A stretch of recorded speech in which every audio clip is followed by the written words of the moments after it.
তুমি বেবি চিন্তা করছো কেন? আমি সব ব্যবস্থা করে নিয়েছি, খালি হোটেলটা বুক করে বাকি আছে।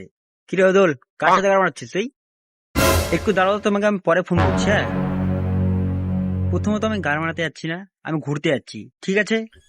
কুকুররা যেরকম ভাদ্র মাসে বংশ বিস্তার করে, তুইও তো বংশ বিস্তার করতেই যাবি না?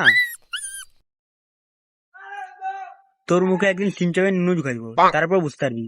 কেন, তুই কি আগে মুখে নিতি? তুই কি করে জানলি ও ছোট? বড় হতে পারে না? তোর তো, তোকে বলাই বেকার। ধ্যাৎ, তোর বাপ জানে তুই যে বংশ বিস্তার করতে যাবি? তোরা আবার কোথায় যাচ্ছিস? তোমার ছেলে জাদু খেলা দেখাতে যাবে। বাবা, কলেজের প্রোগ্রামে জাদু খেলা দেখাবো তো, ওটাই কথা বলছে। 2 জন যাবে, 3 জন বের হবে, এমন জাদু। বাবা, 2-3 জন তো লাগবে, একা তো সম্ভব না।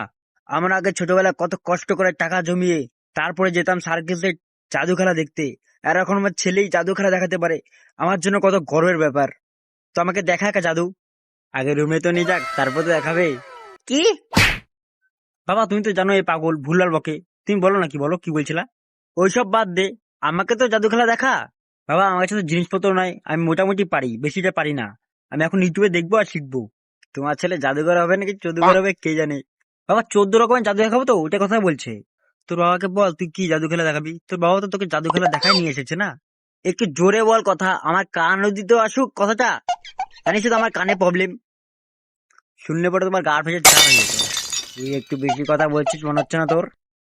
তোরা তো আর ঠিক আছিস রে, পৃথিবীর সব বাবা তার সন্তানদেরকে ভদ্রই ভাবে। আজকালকার ছেলে পেলে বলিস না, সেদিনকে তোর পাশের বাড়ি কাকিমাকে পার্কে নিয়ে গেছিলাম, 2 মিনিট ঠিক করে বসতেই নেই, কি হি অবস্থা। আমরাও যখন ছোট ছিলাম এরকম করতাম না, সম্মান দিতাম বড়দেরকে। এখনকার সম্মান সম্মান নাই। কিরে, তোর বাবার তো বৌদি বাজি স্বভাব আছে, বাবা হারামি, ছেলে তো হারামি হবেই। ওই হোটেলটা কেমন রে? কেন, তুমি জেনে কি করবা? তোর বাবা পাশের বাড়ি কাকিমার সঙ্গে যাবে জাদু খেলা দেখাইতে। আর তোর কাকিমারা ঘুরতে যাচ্ছে তো, আমাকে বললো একটা ভালো হোটেলের নাম বলতে। তাই আমি পোস্টারে দেখলাম ওই হোটেল, তাই বলে দিলাম। তোরা যে শুনলাম তোরা তো ভালো হোটেল টোটেল ঘুরিস, বাইরে বাইরে যাইস, তাই শুনলাম কেমন হোটেলটা। ভালো আছে, অনেক পরিষ্কার হোটেল, বুক করে নিতে বলো। পরিষ্কার তো রাখতে লাগবে না, তোমরা যায় নোংরামো কাজ করবা, তো পরিষ্কার রাখবে না? ও আচ্ছা, ঠিক আছে, আমি বলে দিই বুক করে দিতে। আরে সব ছেঁচড়া একসাথে, এই 3 নম্বর ছেঁচড়াটা কি? বাবা আমার, তোরা মনে হয় আজকে মার খাওয়াবি আমাকে। ঠিক আছে, তোরা গল্প কর, আমি আসছি। হ্যালো, বললাম ওই হোটেলটা বুক করে দিচ্ছি, তাহলে আমরা যাচ্ছি পরশুদিন কাল, ঠিক আছে? হ্যাঁ, হোয়াটসঅ্যাপ বাডি। কিরে, বাংলা খাওয়া ছেড়ে দিয়েছিস নাকি? আজকে ইংলিশে কথা বলছিস হঠাৎ? আজকে সানডে, সানডেতে আমি বাংলা খাই না, সকাল থেকে রাত পর্যন্ত ইংলিশ চলবে খালি। বেটি সেক্স করতে যাচ্ছে। কত নিচ্ছে তাহলে, ঘন্টা না ছটে? ওই, গার্লফ্রেন্ডের সঙ্গে ঘুরতে যাবো বুঝছিস? কোথায় দেখা হলো তোদের? ফেসবুকে। উফ, অনলাইন লাভ, একদম পরীর মতন দেখতে। ওকে দেখলে ওরা আমার গাটা কাটা দিয়ে ওঠে। এরাম, এ তো মনে হয় কিডনি পেশেন্ট।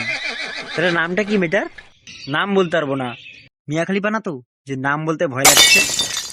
মেয়েটার ব্যাপারে কিচ্ছু বলবো না, নাহলে নজর লেগে যাবে তোদের। তোর নজর লেগে গেছে মেয়েটার জীবনে, আর কার নজর লাগবে? মেয়েটার জীবনে সবচেয়ে বড় শনি তো তুই। মেয়েটার নাম বলবো, কাউকে বলবি না তো?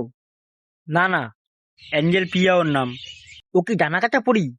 ছবি আছে মেয়েটার? মেয়েটার ছবি নাই আমার কাছে, না দেখে প্রেমে পড়ে নিয়েছিস? অ্যাকাউন্টটা তো ফেকও হতে পারে না।